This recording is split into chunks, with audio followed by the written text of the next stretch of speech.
আমন্ত্রণ দেশ জনপদ লাইভের সঙ্গে আছি আমি ইশিকা আজিজ। পলাতক ফ্যাসিস্ট শেখ হাসিনার বক্তব্যের প্রতিক্রিয়ায় রাতভর ভাঙচুর চলেছে ধানমন্ডি ৩২ নম্বরের শেখ মুজিবুর রহমানের বাড়িতে। এরপর রাত 11:30টার দিকে এক্সকাভেটর দিয়ে ভাঙা শুরু হয় ভবন। এছাড়া ধানমন্ডির সুধা সদনেও আগুন দেয় বিক্ষুব্ধ ছাত্র জনতা। ধানমন্ডি ৩২ নম্বরের সবশেষ পরিস্থিতি জানাতে এই মুহূর্তে সরাসরি যুক্ত হচ্ছেন সহকর্মী আলিমুজ্জামান সাফওয়ান। সাফওয়ান, এখনকার পরিস্থিতি কি, বিস্তারিত জানাবেন। শিক্ষা সকাল থেকে এখানকার যারা ছাত্র জনতা রয়েছে তারা কিন্তু এই ৩২ নম্বরে এসেছেন এবং সকাল থেকে যেটি আপনারা জানেন যে এই ৩২ নম্বরে যে বাড়িটি রয়েছে সেটি ভাঙা হচ্ছে এবং আবার বাথার উপরে যে ধ্বংসস্তূপ দেখতে পাচ্ছেন সেটি কিন্তু পুরোটাই ভেঙে ফেলা হয়েছে। অর্থাৎ এই বাড়ির যে সামনের দিকটা সেটি ভেঙে গুড়িয়ে দেওয়া হয়েছে এবং যে ডান পাশটি রয়েছে সেটিও ভেঙে ফেলা হয়েছে এবং দেখতে পাচ্ছেন এই বাসার ভিতরে যে গাছপালা ছিল সবকিছু এখানকার যারা ছাত্র জনতা ছিল সবাই তারা এই সবকিছু ভেঙে গুড়িয়ে দিয়েছে। এছাড়া তারা কিন্তু এই বাড়ির যে চারপাশ সেটি ঘিরে রেখেছেন, এখান থেকে তারা যাচ্ছেন না।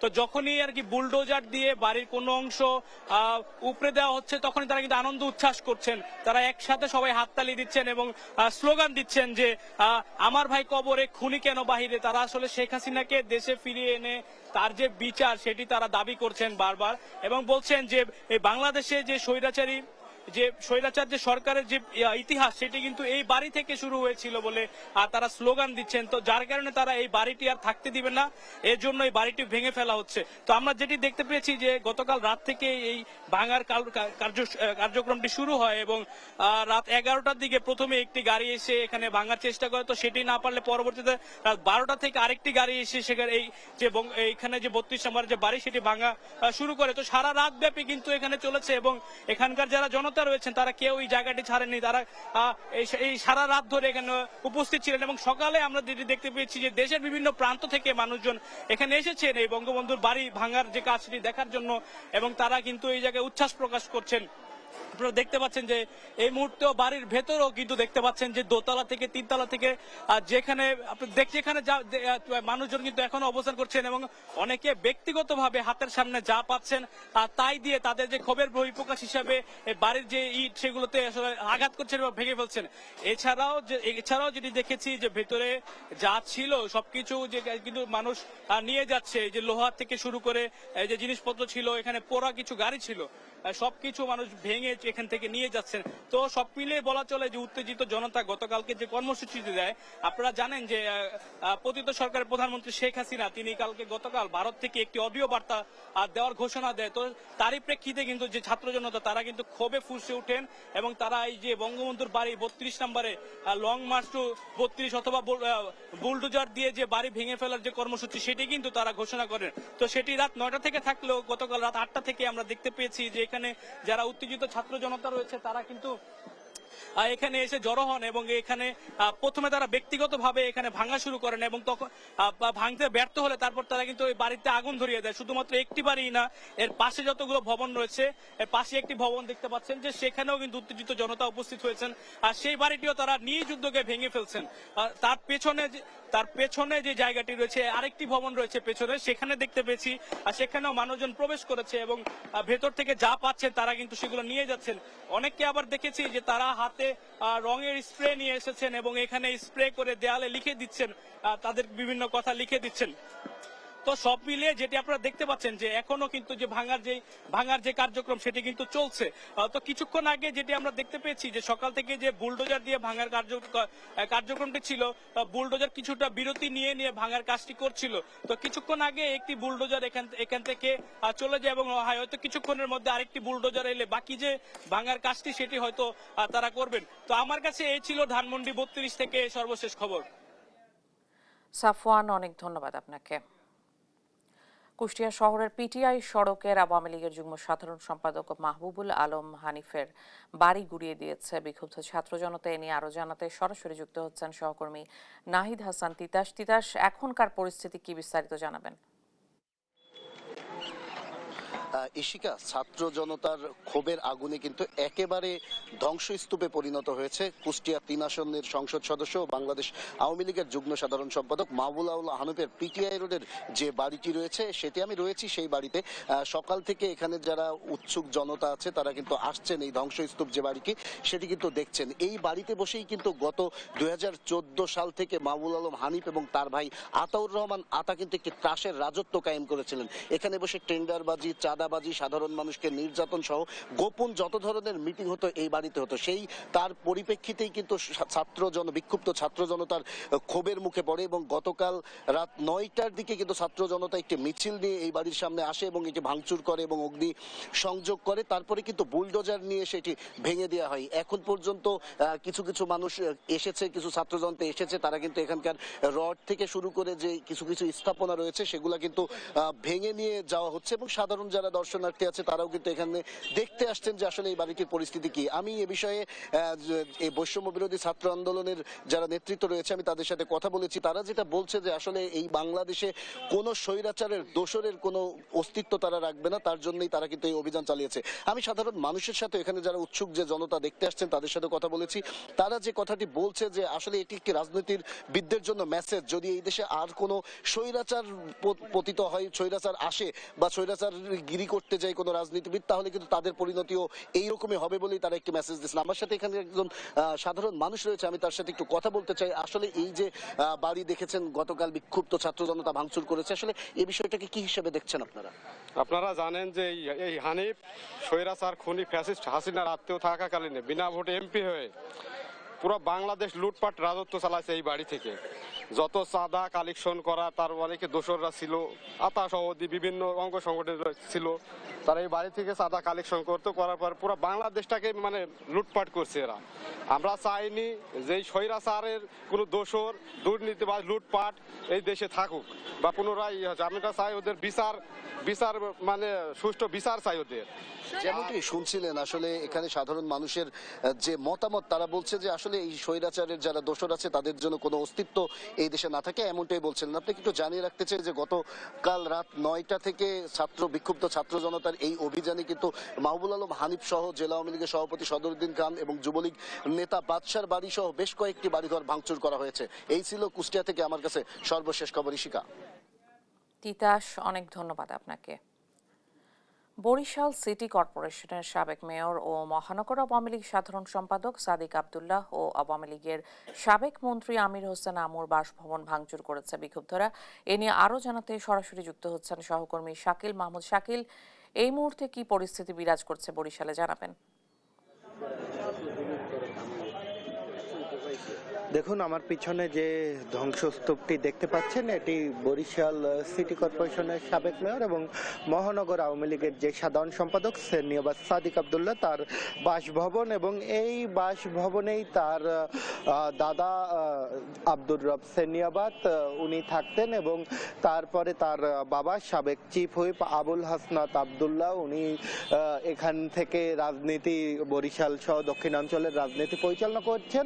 সবশেষ বরিশাল সিটি কর্পোরেশনের মেয়র এবং মহানগর আওয়ামী লীগের যিনি সাধারণ সম্পাদক সেনিয়াবাদ সাদিক আব্দুল্লাহ উনি এখান থেকে কিন্তু আসলে বরিশালের আওয়ামী লীগের যে রাজনীতি সেই রাজনীতি তিনি কিন্তু পরিচালনা করতেন। এবং আমরা দেখেছি যে গতকাল রাতে বিক্ষুব্ধ জনতা তারা কিন্তু এখানে বুলডোজার নিয়ে এসেছিলেন এবং বুলডোজার নিয়ে এসে প্রথমে বাড়ির যে এই প্রধান ফটক এবং যে বাউন্ডারি ওয়াল সেটি ভাঙেন। এরপরে পর্যায়ক্রমে তারা আসলে এই বাড়িটির যে বাড়িটিতে এসে বুলডোজার দিয়ে আঘাত করে, এরপরে কিন্তু বাড়িটি ভেঙে যায়। আমরা তখন যারা বিক্ষুব্ধ জনতা ছিল রাতে তাদের সাথে কথা বলছিলাম, তারা যেটা জানিয়েছে যে জুলাই আগস্ট আন্দোলনে আসলে এই বাড়ি থেকেই যে যারা আন্দোলনরত যারা ছিলেন ছাত্র জনতা তাদের উপর যে ছাত্রলীগ কর্তৃক যে হামলা সেই হামলার পরিকল্পনা পরিকল্পনা এই বাড়ি থেকেই সাজানো হতো এবং এই বাড়ি থেকেই আসলে নির্দেশনা দেয়া হতো। এর ক্ষোভের এবং বহিঃপ্রকাশে এর কারণেই কিন্তু তারা গতকাল রাতে বুলডোজার নিয়ে এই বাড়িটিকে ভেঙে গুড়িয়ে দেয়। শুধু এই বাড়িটি নয়, আওয়ামী লীগের উপদেষ্টা মণ্ডলীর সদস্য এবং সাবেক মন্ত্রী আমির হোসেন আমুর বাড়ি আছে বরিশাল নগরীর বগুড়া রোডে, সেখানেও কিন্তু আমির হোসেন আমুর বাড়িতেও কিন্তু আমরা দেখেছি যে বুলডোজার নিয়ে শিক্ষার্থী এবং যে জনতা আছে, বিক্ষুব্ধ জনতা, তারা কিন্তু সেখানে গিয়েছিলেন এবং সেই বাড়ি ভাঙচুর এবং এক পর্যায়ে বুলডোজার দিয়ে সেই বাড়িটিও কিন্তু গুড়িয়ে দিতে আমরা দেখেছি। আমরা সকালে এসেই এখানে যারা আছে উৎসুক জনতা, তাদের সাথে কথা বলছিলাম। তারা যেটা আমাদেরকে জানিয়েছে যে আসলে এই যে বাড়িটি, এই বাড়িটিকে তারা বলেছে যে এই বাড়ি থেকেই যেহেতু বরিশালের যত শাসন করা হতো বরিশালকে, তো বিভিন্ন সময় এই বাড়ি থেকে আসলে জনতার বিরুদ্ধেও নানা ধরনের সিদ্ধান্ত নেওয়া হয়েছে। তো সেই ক্ষোভের কারণে যে বাড়িটি যে বুলডোজার দিয়ে গুড়িয়ে দেওয়া হয়েছে, এতে কিন্তু তারা অনেকেই আসলে খুশি হয়েছেন বলে কিন্তু তারা জানিয়েছেন। আবার কেউ কেউ এখানে দাবিও করেছেন যাতে এই বাড়িটির এইখানে যেন পাবলিক টয়লেট করা হয় বা যেন সরকারি যে কোনো সেবামূলক যে স্থাপনা, সেই স্থাপনাগুলো যেন করা হয়, সেই দাবিও কিন্তু অনেকে জানিয়েছে। আমরা গতকালকে যখন ভোররাতে এই বাড়িটি আসলে গুড়িয়ে দেয়া হয়, তখনও যারা বিক্ষুব্ধ জনতা ছিল তারা যেটা জানিয়েছে যে ফেসিবাদের যে আস্থানা, সেই আস্থানা তারা আসলে রাখতে চান না এবং ফেসিবাদের যত আসলে স্থাপনা আছে সবই তারা গুড়িয়ে দিতে চান বলে কিন্তু তারা বিক্ষুব্ধরা দাবি করেছেন। তো বরিশাল থেকে এতটুকুই ছিল আমার কাছে থাকা সবশেষ। ঘন কুয়াশায় গোপালগঞ্জের ঘোষগাতিতে বাস ও 3 ট্রাকের সংঘর্ষে একজন নিহত হয়েছে, আহত হয়েছে অন্তত 20 জন। আহতদের খবরাখবর জানাতে সরাসরি যুক্ত হচ্ছেন সহকর্মী জাবেরুল ইসলাম। জাবের, হাসপাতালে কতজনের চিকিৎসা চলছে আর আহতদের অবস্থা সম্পর্কে কি বলছেন চিকিৎসকরা?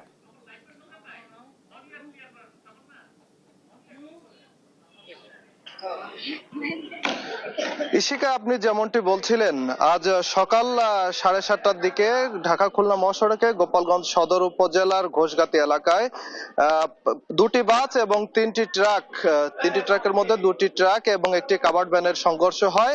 এতে ঘটনাস্থলেই একজন মারা যায় আর অন্তত 10 জন আহত হয়েছে। আহতদের মধ্যে 3 জনকে গোপালগঞ্জ 250 শয্যা বিশিষ্ট জেনারেল হাসপাতালে ভর্তি করা হয়। তাদের মধ্যে একজন শিশু রয়েছেন এবং একজন তারই মা, গর্ভবতী মহিলা, তিনিও রয়েছেন। তারা এখন এই হাসপাতালে চিকিৎসাধীন রয়েছেন। এছাড়া এমনি তেমন কোনো হতাহতের খবর পাওয়া যায়নি বা কেউ মারা যায়নি। এছাড়া যারা আহত হয়েছেন তারা প্রাথমিক চিকিৎসা নিয়ে যার যার বাড়ি ফিরেছেন। আর এই যে 3 জন আহত হয়েছেন, এই 3 জন আহত ব্যক্তি তারা কিন্তু কোনো বাস বা কোনো ট্রাকের যাত্রী নয়, তারা সেখানকার স্থানীয় যাত্রী। তারা সেখানে যেহেতু অ্যাক্সিডেন্টটা ঘটার পরে তারা বাসগুলা এবং যে সকল গাড়ি আসছিল তাদেরকে সাহায্য করছিল যে যাতে তারা যেন আর এই কুয়াশার ভিতরে যেন সামনে অ্যাক্সিডেন্টের ভিতরে না যায়, এ কারণেই তাদেরকে হেল্প করছিল। এবং হেল্প করার ভিতরেই একটি ট্রাক এসে এই যারা সাহায্য করছিল স্থানীয়রা তাদেরকে আঘাত করে এবং তারা আহত হয় এবং তাদেরকে উদ্ধার করে এই গোপালগঞ্জ 250 শয্যা বিশিষ্ট জেনারেল হাসপাতালে ভর্তি হয়। ইশিকা, এই ছিল আমার কাছে আহতদের সর্বশেষ। জাবের, অনেক ধন্যবাদ আপনাকে। চালু হচ্ছে কাউন্টার ও টিকিটিং পদ্ধতিতে বাস চলাচল। এসব বাসের রং হবে গোলাপি। উত্তরার আজমপুর বাস স্ট্যান্ড থেকে এলাকায় উদ্বোধন হচ্ছে নতুন এই বাস সার্ভিস। এ বিষয়ে বিস্তারিত জানাতে সরাসরি যুক্ত হচ্ছেন সহকর্মী জান্নাতুল মোহনা। নতুন এই বাস সার্ভিস সম্পর্কে আমাদের বিস্তারিত জানাবেন। এই মুহূর্তে আছি আমরা আজমপুরের, রাজধানীর আজমপুরের বিজিবি বাজারের সামনে, এবং এখানে কিন্তু আজ উদ্বোধন হতে যাচ্ছে যে ঢাকা মহানগরীতে কাউন্টার সিস্টেম এবং ই টিকিটিং ব্যবস্থাপনার 21টি পরিবহনের উদ্বোধনী অনুষ্ঠান। এবং আমার আপনাদেরকে দেখাতে চাই ঠিক পেছনেই বাসগুলো রেডি হয়ে আছে এবং বাসগুলোকে সাজানো, যদিও এই বাসগুলোর উপর গোলাপি রং করা হয়েছে, তবু বলতে চাই যে এগুলো কিন্তু সেই পুরনো বাস, এই পুরনো বাসকে নতুন করে আর কি রং করে সাজানো হয়েছে। বিশেষ করে রাজধানীতে যাত্রী ভোগান্তি সহ পরিবহনকে সুশৃঙ্খলার মধ্যে আনা, বায়ু দূষণ নিয়ন্ত্রণ এবং যাত্রী ভোগান্তি আনা সহ এবং রাজধানীতে যে যানজট, সেই যানজট নিরসনের জন্য এই উদ্যোগ নিয়েছে ডিএমপি কমিশনার সহ এবং সড়ক পরিবহন মালিক সমিতির যারা রয়েছেন তারা। আপনারা জানেন যে 5 আগস্টের পরে অনেক প্রেক্ষাপট চেঞ্জ হয়েছে, সেই সাথে ঢাকা সড়ক পরিবহনের কমিটিও পরিবর্তন হয় এবং সেই পরিবর্তনের পরে কিন্তু রাজধানীর সড়কে যানজট নিরসনে তারা এই উদ্যোগ নিয়েছে। যদিও আমরা দেখেছি যে এই ধরনের উদ্যোগ পূর্বেও নেওয়া হয়েছে এবং কাউন্টার সিস্টেমে টিকিটি ব্যবস্থা করা হয়েছিল এবং ই টিকিটিং এরও ব্যবস্থা করা হয়েছিল, যা আমরা পূর্বে ব্যর্থ হতে দেখেছি এবং যা আমরা দেখেছি যে যারা বাসের ড্রাইভার বা যারা কন্ডাক্টর থাকেন তারা এই ধরনের নিয়মের কোনো তোয়াক্কা না করে নিজেদের নিয়ম মাফিকই তারা তাদের টিকিটিং সিস্টেম চালু করে থাকে। তবুও আজ যেহেতু 21টি পরিবহনের আওতায় 2610টি বাস চালু হয়েছে এবং আব্দুল্লাহপুর থেকে বিভিন্ন রুটে এই বাসগুলো চলবে এবং প্রত্যেকটি বাসে গোলাপি রঙের হবে এবং গোলাপি রঙের হওয়ার কারণেই তারা নির্দিষ্ট কাউন্টারে দাঁড়াবে এবং নির্দিষ্ট কাউন্টারে অবস্থানের পাশাপাশি যত্রতত্র তারা যাত্রী নিতে পারবেন না। এবং আপনাদেরকে জানাতে চাই যে যত্রতত্র তারা যাত্রী নিতে পারবে না, এছাড়া টিকিট ছাড়া কোনো যাত্রী বাসে উঠতে পারবে না বলেও তারা জানিয়েছেন। এবং যেখানে সেখানে বাসগুলো দাঁড়াবে না, যেখানে সেখানে থেকে যাত্রী তুলতে পারবে না এবং টিকিট ছাড়া কোনো যাত্রীকে আর কি উঠতে দেওয়া হবে না বলেও আমরা শুনেছি। এবং আমরা জেনেছি যে এখানে যারা পরিবহন খাতের সাথে যুক্ত, আমরা তেমনই একজনের সাথে কথা বলতে চাই। আপনি একটু জানাবেন যে এই যে বাস রুট চালু হলো, আপনার কি মনে হয় এই ব্যবস্থাটা কি সফল হবে? আমরা তো পূর্বেও দেখেছি যে এভাবে বাস সিস্টেম করা হয়েছে, আপনার কি মনে হচ্ছে?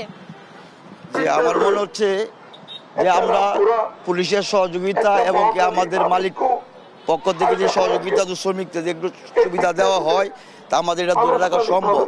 আমরা দীর্ঘদিন যাবৎ, আজকে আমার এই বলাকা সার্ভিসের মাঝে আমি 26 বছর ধরে কর্মরত। আমরা অনেক অন্যায় অত্যাচার সহ্য করেছি, ভাঙচুর হামলা অনেকের মধ্যে আমরা ক্ষতিগ্রস্ত হয়েছি। এই বলাকার মালিক সমিতি আমরা দেখি 26 বছরের ভিতরে অনেক মালিকরা ক্ষতিগ্রস্ত হয়েছে এবং যানজটের জন্য আমাদেরকে ক্ষতিগ্রস্ত হয়, আমাদের জ্বালানি একটু বেশি পরিমাণের করে। তাই আমি বিশেষ করে পুলিশ প্রশাসন এবং কি আমি আমাদের মালিক আপনাদেরকে নতুন কি আমরা শুনেছি আপনাদেরকে এখন আর কন্ট্রাক্টে বাছাই করা হবে না, মাসিক বেতন দেওয়ার একটা চিন্তা করা হচ্ছে। আমরা শুনছি যে আমাদের মাসিক না প্রতিদিনের একটা বেতন দেওয়া, কিন্তু আমি সবার কাছে আমার মালিক পক্ষের কাছে আবেদন করি, শ্রমিক কমিটির নেতাদের কাছে আবেদন করি যে আমাদের ড্রাইভার শ্রমিক যাতে চলতে পারে। বর্তমান দ্রব্যমূল্যের দাম, বাসা ভাড়া সার্বিক চিন্তা ভাবনা করে আগে আমাদের একটা স্বাধীনতা ছিল, স্বাধীনতা অনুযায়ী আমরা টিপ মারছি। এখন যেহেতু কাউন্টার হতে যাচ্ছে, কাউন্টারের মাধ্যমে আমরা যে কয় টিপ মারার দরকার ওই টিপ আমাদের চালাইতে হইব। আমাদের চলার মতো একটা পরিবেশ যাতে মালিক মহোদয়, শ্রমিক কমিটি আমাদেরকে একটু লক্ষ্য দেয়, এই আমাদের অনুরোধ। আপনারা কি যে নিয়মে চলছে সেই নিয়ম মেনে চলবেন তো? ইনশাল্লাহ, যদি আমাদের চলার মধ্যে কোনো ত্রুটি না হয় এবং কি আমাদের চলতে যদি কষ্ট না হয়, অভাবে স্বভাব নষ্ট হয় আমরা সবাই জানি, যদি আমাদের সেভাবে আমরা বেতনটা পাই, আমাদের শ্রমিকরা চলতে পারে, সেজন্য আমাদের ইনশাল্লাহ আমাদের আমরা ধরে সক্ষম।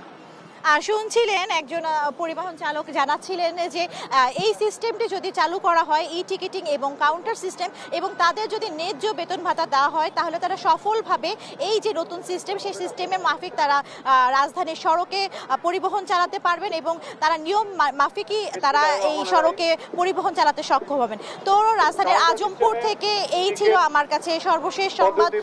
ইশিকা। মোহনা, অনেক ধন্যবাদ আপনাকে। উত্তরার আজমপুর বাস স্ট্যান্ড এলাকায় নতুন বাস সার্ভিস চালু হচ্ছে, আমরা সর্বশেষ তথ্য জানছিলাম সহকর্মীর কাছে। পেঁয়াজ আবাদের শীর্ষ জেলাগুলোর মধ্যে দ্বিতীয় জেলা ফরিদপুর। কয়েক বছর ধরে পেঁয়াজের দাম ভালো পাওয়া এবার বেশি জমিতে পেঁয়াজ আবাদ করেছেন চাষিরা। এ নিয়ে আরো জানাতে সরাসরি যুক্ত হচ্ছেন সহকর্মী NKB নয়ন। নয়ন, এবারে ফলন কেমন হয়েছে আর বাজার দর নিয়ে চাষিরা কি বলছেন?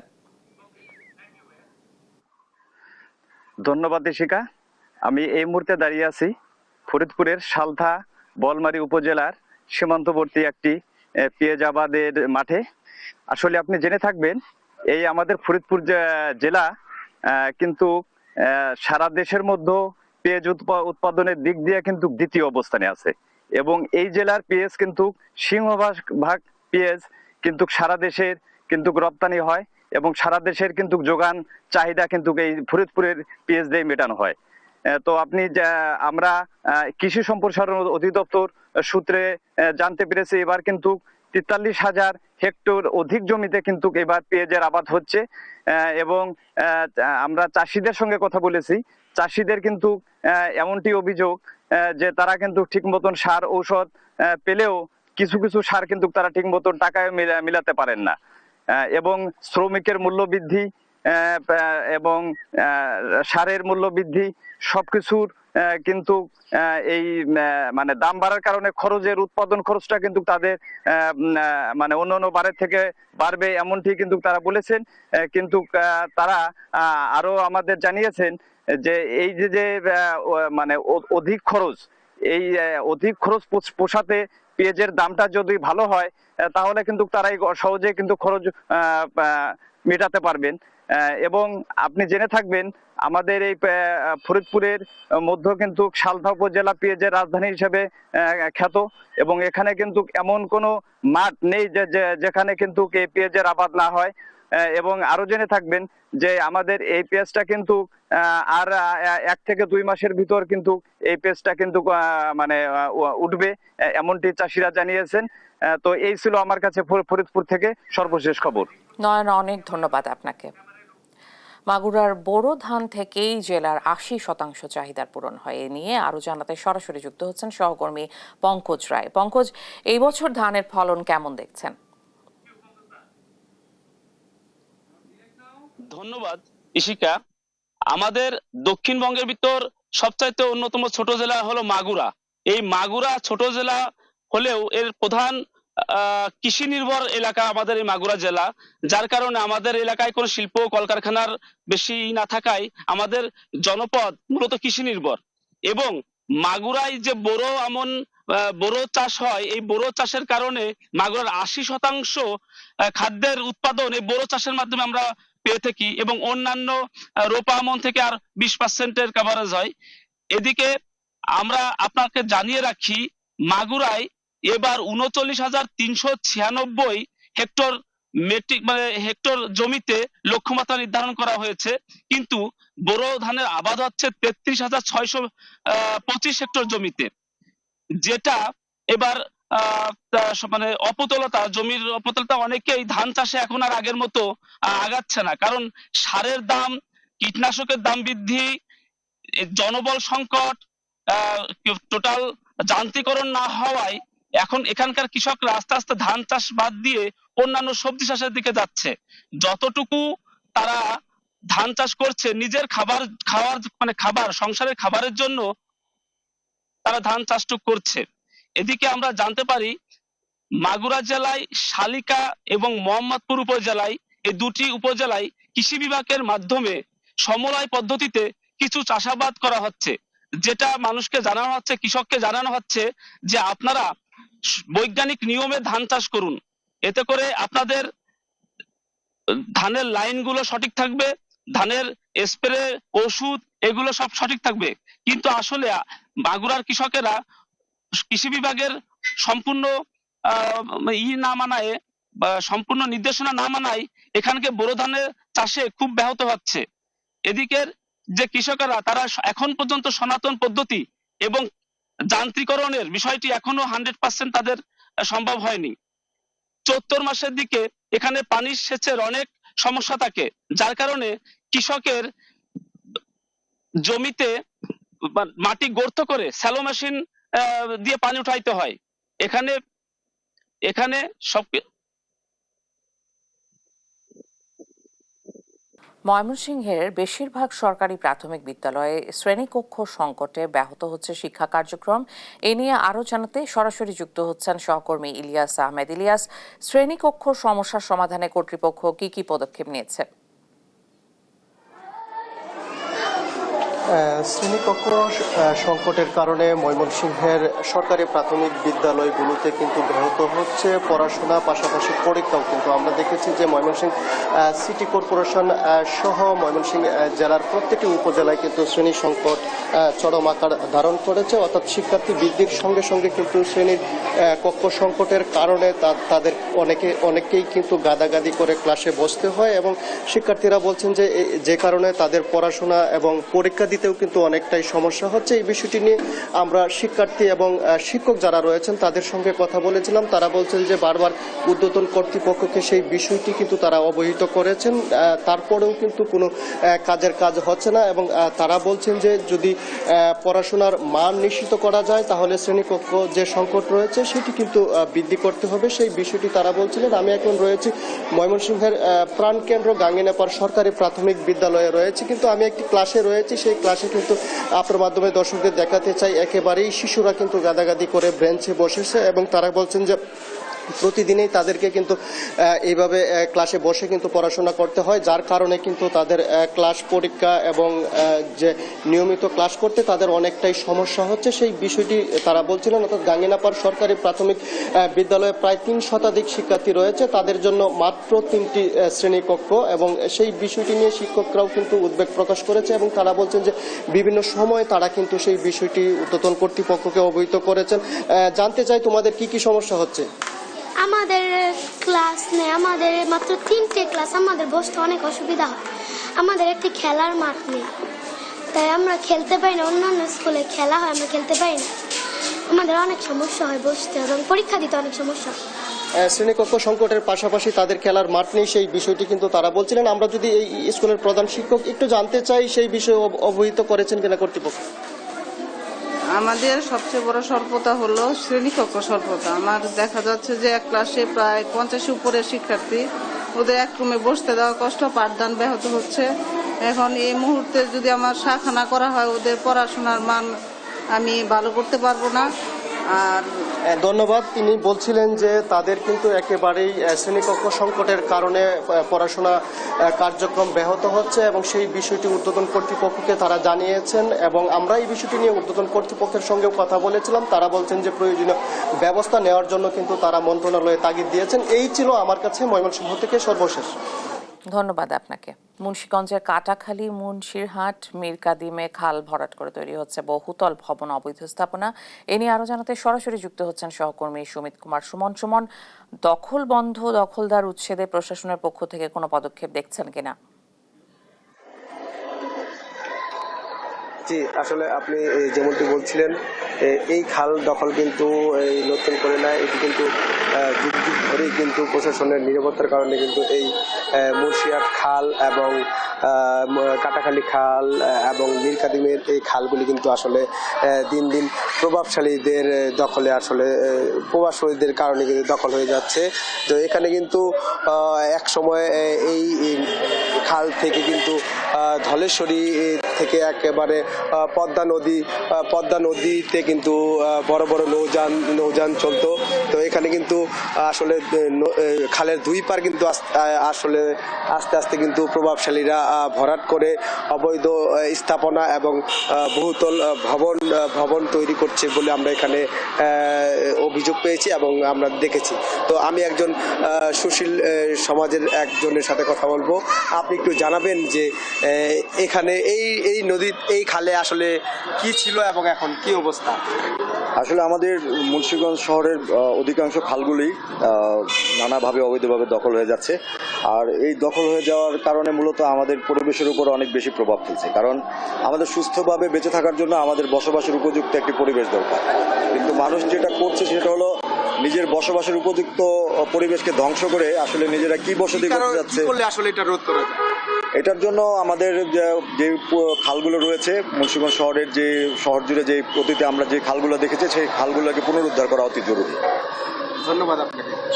জি আসলে আসলে আপনি যেমনটি শুনছিলেন যে তারা অভিযোগ করলেন যে প্রশাসনের নজরদারির অভাব রয়েছে। তো এই ছিল আমার কাছে মুন্সিহাট খালের দখলের সর্বশেষ তথ্য। ধন্যবাদ আপনাকে। খুলনার শেখ বাড়িতে বিক্ষুব্ধ ছাত্র জনতা দুটি বুলডোজারের সহায়তায় পুরো দালানের অবকাঠামো ধ্বংস করে ফেলে। এ নিয়ে আরো জানাতে সরাসরি যুক্ত হচ্ছেন সহকর্মী নূর ইসলাম রকি। রকি, এখন এই মুহূর্তে কি পরিস্থিতি বিরাজ করছে? খুলনার নগরীর শেরেবাংলা রোডে শেখ হাসিনা যে চাচার বাড়ি হিসেবে খ্যাত শেখ বাড়ি, সেই বাসার সামনে কিন্তু আমরা এখন অবস্থান করছি। গতকাল রাত থেকে কিন্তু বিক্ষুব্ধ ছাত্র জনতা সহ সাধারণ মানুষ কিন্তু এই বাড়িটা পুনরায় আসলে ভাঙতে শুরু করেছে। আপনারা জানেন যে গত 5 আগস্টের আগের দিন এবং 5 আগস্টের দিন কয়েক দফা এই শেখ বাড়িতে আসলে ভাঙচুর হয়েছে। যেহেতু এটি